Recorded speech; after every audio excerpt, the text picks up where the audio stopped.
Ça va les gars? 11 novembre. 11 novembre 2, 4, 6.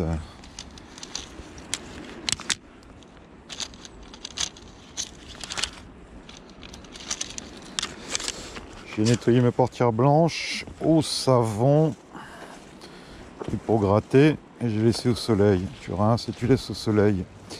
Il est 9h30 donc ça commence à peine à bouger là, hein. Il fait pas froid, hein.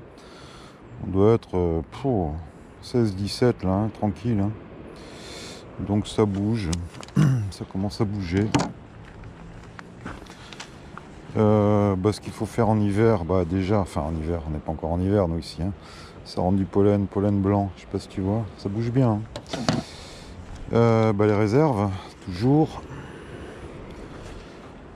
Vérifier l'efficacité du traitement pour lutter contre le varroa, quoi qu'en ait fait, hein, de toute façon. Il faut savoir où vous en êtes, hein. Il faut savoir si vous avez 200, 2000, 20 000 varroa sur vos abeilles dans votre couvain, hein. Ici dans le sud, les ruptures de couvain, il n'y en a pas, hein, l'hiver, hein. Il n'y en a pas. On en a, nous, au mois d'août, c'est la période idéale pour traiter, mais dans le sud, il n'y a pas. Il n'y a pas. Ouais, j'ai un peu la tête dans le cul. L'enfumoir est en train de se faire, là, tranquillou.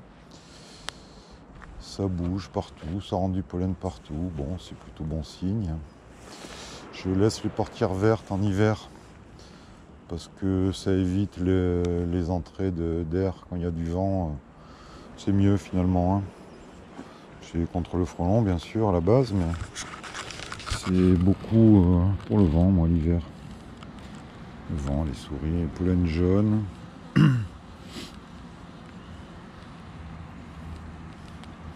Oui, monsieur Rouge, j'aurais dû débroussailler un peu devant, mais bon, on fera ça en janvier. Pollen jaune, là, elle en bas, là, tu vois, bien chargé de pollen jaune. Bon, voilà, donc j'ai préparé, moi, perso, un dégouttement d'acide oxalique, quand même, hein, toujours, hein. J'ai mis ça avec de l'eau chaude, par contre, et dans une glacière, tu vois. Comme ça évite de balancer de l'eau glacée sur les abeilles, hein. C'est pas merveilleux, quoi, hein. Voilà, donc les traitements à l'acide oxalique. Si vous en faites, vous avez Varomède, vous avez Oxybi, vous avez tout un tas de trucs que vous pouvez acheter en pharmacie, dans vos GDSA. Et voilà, au moins, il n'y a pas d'erreur de dosage, hein. Voilà, ouais, je suis un peu fatigué. Les semaines sont longues, tu sais. Je te fais profiter du cadre. Voilà, donc ouais, savoir où on en est du varroa, hein, c'est important. Sinon, là, dans quelques mois, ça va claquer. Savoir où vous en êtes des réserves aussi, hein. Donc, soit vous avez marqué les poids quelque part. Ici, j'ai marqué, non, même pas. Bon, après, c'est vrai, quand tu as un peu d'expérience, tu prends ta ruche, ça, c'est du plomb, hein, en l'occurrence. Mais ici, c'est très spécial, hein. Ici, tu as des floraisons hivernales, donc bon. Ici, c'est l'inverse. C'est au printemps où il faut virer vraiment du miel dans les colonies pour faire de la place, quoi, pour la reprise de ponte, hein. Sinon, tu vas avoir des blocages de ponte, Tu vas avoir des fièvres d'essaimage, hein. Elles sont là-dedans, pleines de miel. La reine a besoin de pondre. Voilà, ça va pas bien se passer, quoi, hein. Enfin, pour l'apiculteur qui veut récolter du miel. Pour l'apiculteur qui veut laisser s'aimer, pas grave. J'avais laissé un peu de sirop et de bière, rien dans les pièges, comme tu vois. Là où j'en ai vu beaucoup, ouais, 4-5 encore, c'est sur Cantaron. On va y aller après, je vous ferai une vidéo. Voilà, c'est un nouveau rucher que je peux vous montrer, celui-là. Il est un peu isolé, ça gênera personne. Voilà, ça c'est ma façon de faire l'enfumoir. Ouais, j'ai oublié la pile cerise. Mais en même temps, pour les travaux d'hiver, c'est bien un enfumoir classique, hein. Je sens quand même pas très très contente quand tu les ouvres en hiver, hein, en général.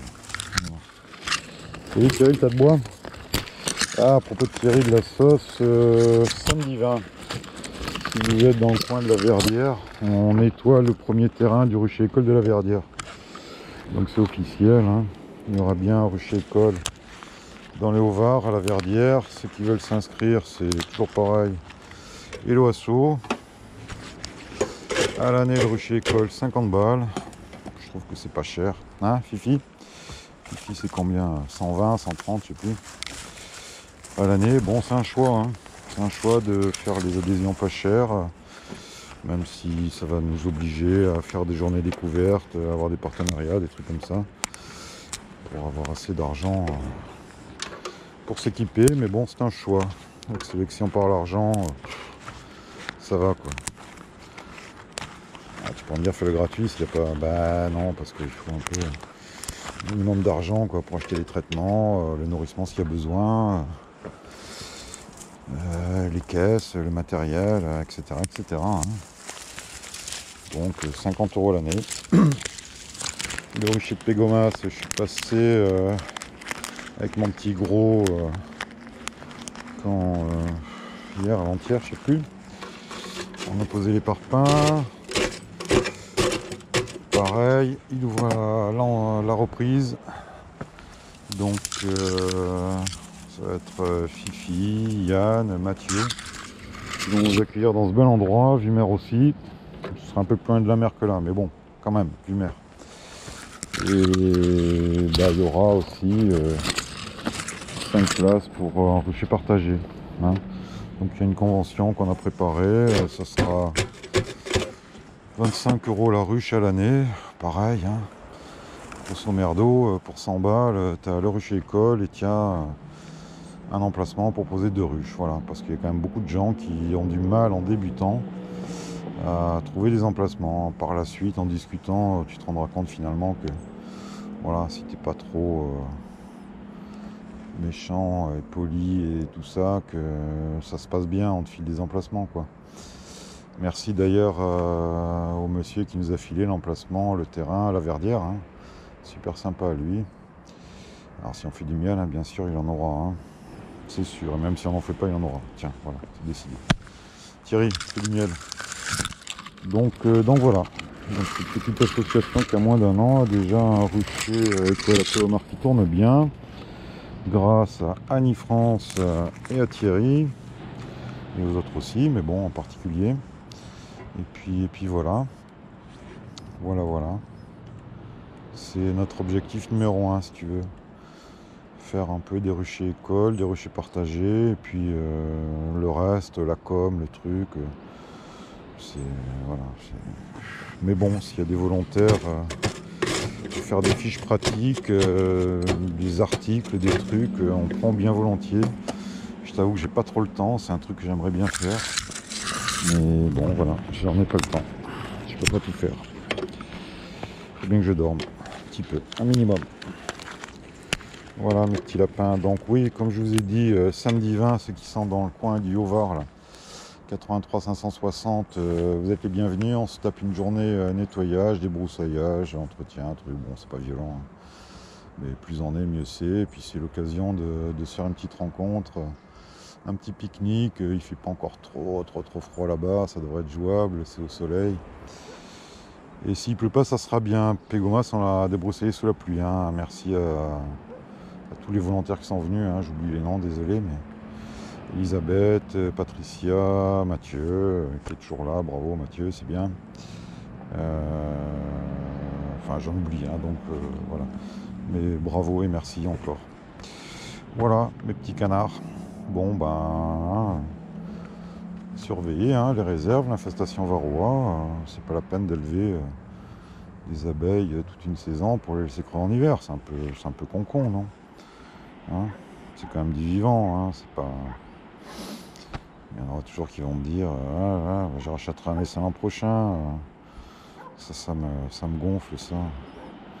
Garder l'argent des subventions pour acheter des essaims. Hein.